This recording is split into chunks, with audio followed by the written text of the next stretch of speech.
South ఇండియాలోని అతి తక్కువ ధరలకి రత్నాలనందించే ఏకైక సంస్థ 6JVR.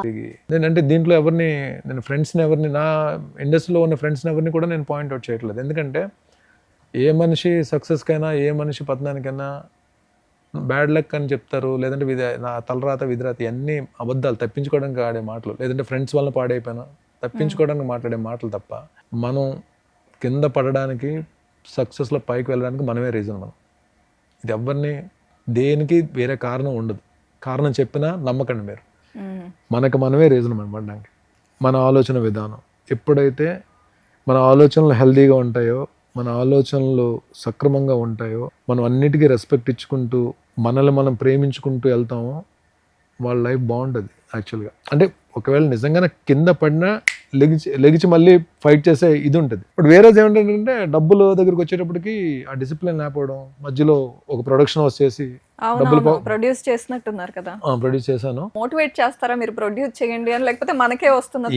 ఏ ఉండదండి, ఏ ఉండదు. ఇంకా నా షూటింగ్ నేను చేసుకుని పని చేయొచ్చు కదా, ఇంకా మనకి డబ్బులు ఏవో సంపాదించేద్దాం అని చెప్పి ఎండ్ ఆఫ్ ద డే డబ్బులు ఏదో చేసేసి ఇంకా ఎక్కువ సెకండ్ ఇన్కమ్ సోర్స్ పెట్టుకోవడం తప్పు లేదు. కానీ నీది కాని ప్లేస్ లోకి వెళ్ళి నువ్వు యుద్ధం చేద్దాం అంటే కరెక్ట్ కాదు. అది రైట్, మనకు వచ్చిన పనే నిజంగానే చెప్తున్నాను. ఐఎమ్ ప్రొడ్యూసర్ గా నేను జీరో అంటే నేను దానికి ఫిట్ కాను, అంత తెలివితేటలు లేవు. మీరు ఏదైనా సీన్ ఇచ్చారు అనుకోండి, నేను డెఫినెట్గా మీ చేతి తిట్టించుకోకుండా అయితే మాత్రం నేను పెర్ఫామ్ చేయగలను. ఇంత చండాలంగా చేసాడు ఏంట్రా బాబు అని అనుకోకుండా నేను చేయగలను.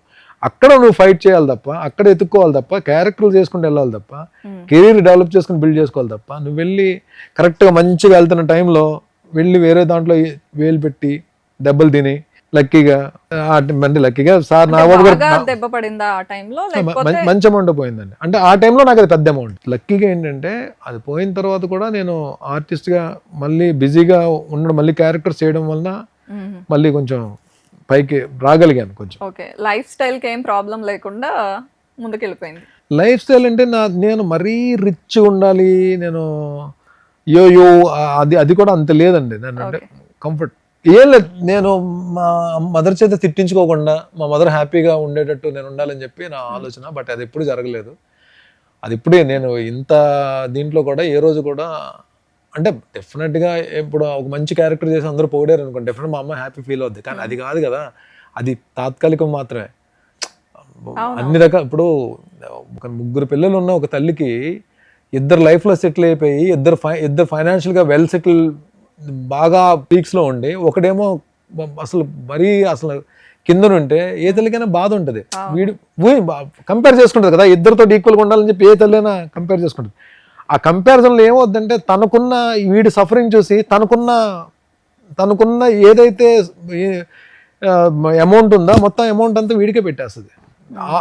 ఆ ప్రాసెస్లో నన్ను లాగుదన్న ప్రాసెస్లో ఆవిడ అంటే ఫాదర్ తొందరగా యంగేజ్లో ఆయన 52 years చనిపోవడం వలన, అంటే అన్నయ్య జాబ్లోకి వెళ్ళి తను వెళ్ళిపోయాడు, సిస్టర్ మ్యారేజ్ అయిపోయింది, వాళ్ళు అంటే అమ్మ నా దగ్గర ఉండిపోయింది అప్పటి నుంచి.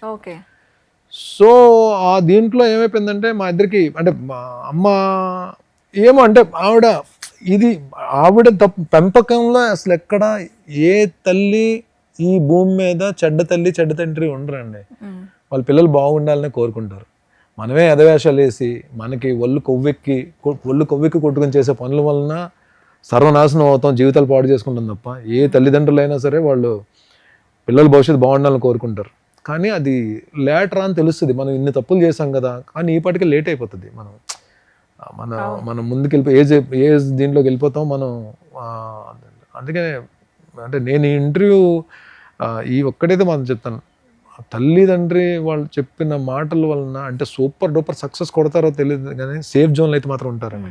వాళ్ళు సేఫ్ జోన్లో ఉంటారు, అంటే కష్టాలు అయితే ఉండవని నేను నమ్ముతాను. వాళ్ళు ఎంతవరకు సక్సెస్ కొడతారో నాకు తెలియదు కానీ డెఫినెట్గా వాళ్ళు ఏంటంటే వాళ్ళు చెప్పిన మాటలు కానీ పెడచెవిని పెట్టకుండా వెళ్తే మాత్రం లైఫ్ బాగుంటుంది.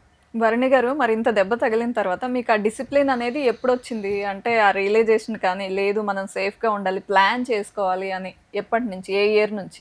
డబ్బులు కావాలి, డబ్బులు టైట్ అయిపోయాయి. షూటింగ్లు చేసి వస్తున్న డబ్బులు ఏవైతే డెబిట్స్ ఉన్నాయో వాటిని కట్టేస్తుంటాం. మనం ఏదైతే ఇన్కమ్ సోర్స్ ఉందో అది మనం ఎక్కడి నుంచి తీసుకొచ్చామో లేదంటే వేరే పోయిన దాంట్లో డబ్బులు పెడుతుండాలి కదా. మన దగ్గర డబ్బులు ఉండవు. అప్పుడు మనం ఎవరిని అడుగుతామండి? బయట వాళ్ళని అడగలేం కదా. బయట వాళ్ళు కూడా ఎలా అయిపోతుంది, ఆ టైంలో ఆల్రెడీ డబ్బులు పోగొట్టుకున్నాడు, వీడు తిరిగిస్తాడు ఇవ్వడా అని చెప్పి అవును. ఒక నమ్మకం కూడా ఉండదు, ఎవరిని అడగలేము. సో మన గురించి నిలబడే వాళ్ళు మన వాళ్ళు మన బ్లడ్ రిలేషన్ నిలబడతారు. అన్నయ్య కానీ, అన్నయ్య చేయాల్సిన సాయం చేశాడు ఆ టైంలో. ఓ ఇంకెవరు చేస్తారు? అమ్మ చేస్తుంది. ఇంకా అమ్మనే కదా అడగగలం. ఇమ్మీడియట్గా అడిగే వ్యక్తి ఎవరు? అమ్మనే. ఎవరైనా అమ్మనే అడుగుతారు కదా. అలాగే అమ్మ ఎంత ఇస్తుంది, ఎంతవరకు ఇస్తుంది చెప్పండి? అంతే, వాళ్ళ శక్తి ఉన్నంత వరకు చేస్తారు. ఇచ్చేసింది, మొత్తం ఇచ్చేసింది. మొత్తం ఆవిడకున్నది ఏదో చిన్నప్పటి నుంచి నేను చేసిన ఏదో పనులకి అన్నిటికీ ఆవిడ స్ట్రాంగ్ నిలబడి ఆఖరికి ఆవిడకున్న గోల్డ్ కూడా మొత్తం తీసుకెళ్ళి చేసేసి నా గురించి అలా నిలబడింది.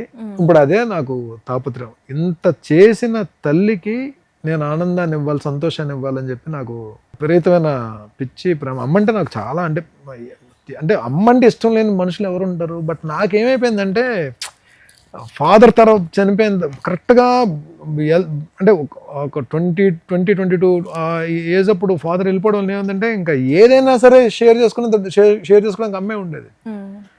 అలాంటి అమ్మని నేను I'm not talking about my brother and my sister. అన్న వాళ్ళని కానీ చెల్లి వాళ్ళని కానీ ఎప్పుడు టెన్షన్స్ లేవు మా అమ్మకి. ఆవిడికి టెన్షన్ అంటే రెండో కొడుకు వల్లనే టెన్షన్. బట్ ఆ టెన్షన్ పెట్టే కొడుకులు అంటేనే ఎక్కువ ఇష్టం ఉంటుంది వాళ్ళకి కూడా. వాళ్ళంటేనే ఎక్కువ ఇష్టం ఉంటుంది. వీళ్ళు ఎప్పుడు మారుతావరా అన్నట్టు ఉంటుంది. మారేనని చెప్పి ఇప్పుడు చెప్తుంది అమ్మ. అంటే ఆవిడకి 100% సంతోషాన్ని ఇవ్వలేకపోయాను కానీ బట్ ఇప్పుడైతే హ్యాపీగా ఉన్నారు. నా కొడుకు మారాడు, నా కొడుకు ట్రాక్ లో పడ్డాడు, తను ఏంటో తను తెలుసుకున్నాడు, చక్కగా తన పని తను చేసుకుంటున్నాడు, బ్యాడ్ హ్యాబిట్స్ అని పక్కన పెట్టేశాడు, మంచి వ్యక్తి దొరికారు, అండర్లో ఉన్నాను, గురువు గైడెన్స్ లో వెళ్తున్నాడు. ఈ నమ్మకంతో కొంచెం హ్యాపీగానే ప్రశాంతంగా ఉంది. బట్ డెఫినెట్గా అండి నేను I'm ready to do anything for my mom. కానీ ఎప్పుడు ఒక మాట చెప్తుంటారు మదర్స్, ఇలా చేయనన్నా, ఇలా చేయొద్దు, అట్లా అమ్మ ఏమైనా చెప్తారా మీకు? ఇష్టం ఉంది అని చెప్పడం కరెక్ట్ కాదు. ఆ ఇష్టం గురించి నువ్వేం చేసావు? నీ తల్లికి నువ్వు బర్నీ అంటే ఇష్టం కాబట్టి తల్లి చేయాల్సిందంతా చేసేసింది. ఇంకా తల్లికి చేయడానికి ఏం లేదు వయసులో. బట్ నీ మదర్ అంటే నీకు చాలా ఇష్టం అని చెప్తావు కదా. బట్ మదర్ గురించి నువ్వేం చేసావు? నీ ఇష్టం వరకు ఉంచు. అది చేయాల్సిన బాధ్యత ఇప్పుడు ఉంది నీకు.